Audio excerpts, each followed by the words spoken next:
All right, so apparently real estate sale prices are up 17% since January, and that's what I'm talking about today.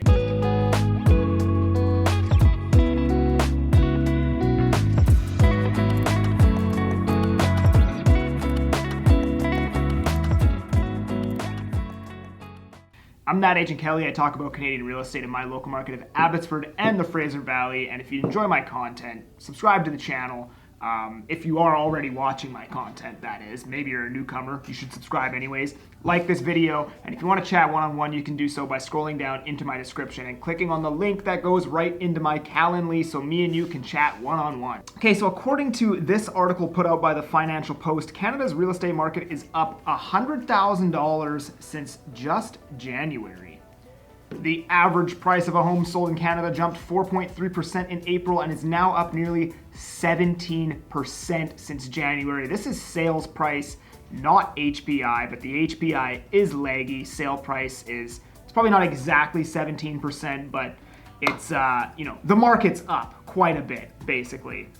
And as the country's real estate market continued to show signs of rebound, sales, meanwhile, jumped 11.3% for the month, while new listings only edged up 1.6%, leaving new supply at a 20-year low, meaning we're not done yet. Sales gains vastly outpacing new listings in April. The sales to new listings ratio jumped to 70% from 64% in March. So that means for every 10 new listings, 7 of them are selling in that first month they hit the market. All right, so obviously bad news if you're a bear. You know who you are because you call me names on my YouTube channel all the time. We are currently down only 3.9% since this time last year for Canadian real estate. And interest rates are up 4%. However, we are going into summer now, so I expect the price increases to at least slow down, possibly even flatten out. Maybe prices even go down for the summer as buyers usually take off for vacation. So if you're a first-time home buyer or you're somebody who's been trying to get into the market, June might be your opportunity, as you may not have to compete against 3 to 7 other people to get into your first home. Now, I don't have any statistics or fundamental analysis to support this claim, but I truly think that the market will be more balanced come 2024. Hard to say what prices will do, but I think at the very least we'll start to see supply catch up to where the demand is, and at least prices may level off or go up a lot slower or possibly even come down. I think the way that prices are going up right now, we will likely see buyer fatigue happen once again. So what is buyer fatigue? Well,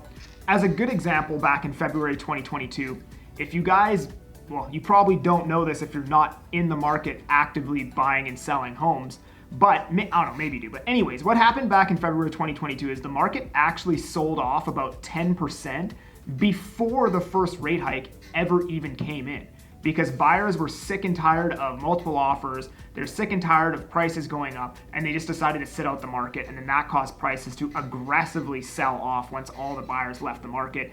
Offer date came around for all these townhomes, condos, homes, and then there was nobody there to bring them offers, and then it was basically a race to the bottom. Sellers were accepting lower offers, lower offers, lower offers.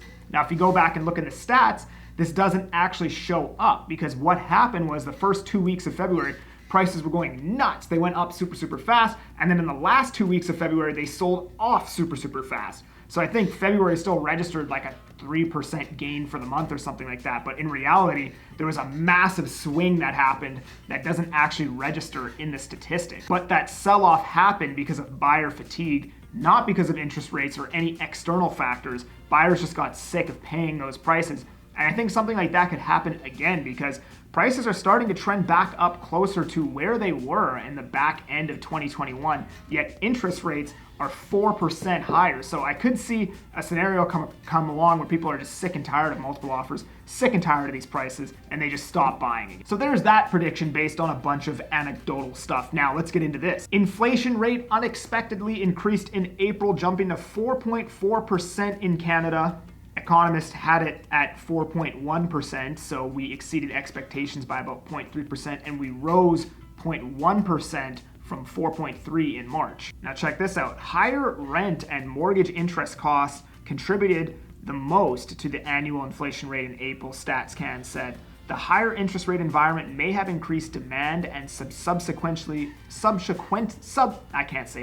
prices for rentals, the agency said. So when you have the average sale price of a home go up 17% since January, and Canadian housing actually accounts for 30% of the CPI basket, you're likely going to have inflation increase. Now, I don't think home prices directly goes into the CPI basket. Like, I don't think if home prices increase, then, you know, inflation increases. But I think how they do it is mortgage interest, or they just said it, mortgage interest, higher rent, property taxes, all of that stuff goes into the housing, which is part of the CPI basket. So when you have home prices or sale prices increase 17% in 3 months, all of the people buying these homes, well, they're taking out bigger mortgages because the costs of the homes are increasing, right? So then that gets added into the CPI basket. The mortgage interest that these new buyers are paying gets added into the CPI basket. And then all of the people slowly over time where their mortgages are also coming up for renewal, and then rents are going up as well, right? So although CPI has gone up 0.3% higher than expectations and 0.1% than what it was last month, I think the main reason for that is the fact that housing is going absolutely parabolic again. Although gasoline was up 6% or something like that, but that is very standard for the summer months. So the chance that Bank of Canada raises rates on June 7th, I think it is now 22%, up from 10%. So we could see Tiff Macklem come and drop the hammer on real estate once again. Although I don't think that a 0.25% increase is actually going to do anything to the market.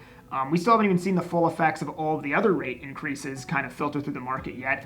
And I think it's very likely that rates will likely be coming down again before we ever see the effect of another 0.25 or 0.5 increase anyways. But I'm not an economist. So anyways, thank you for watching this video. If you enjoyed it, subscribe to my channel, like this video. I'm that Agent Kelly, and I'm making moves to move you. Peace.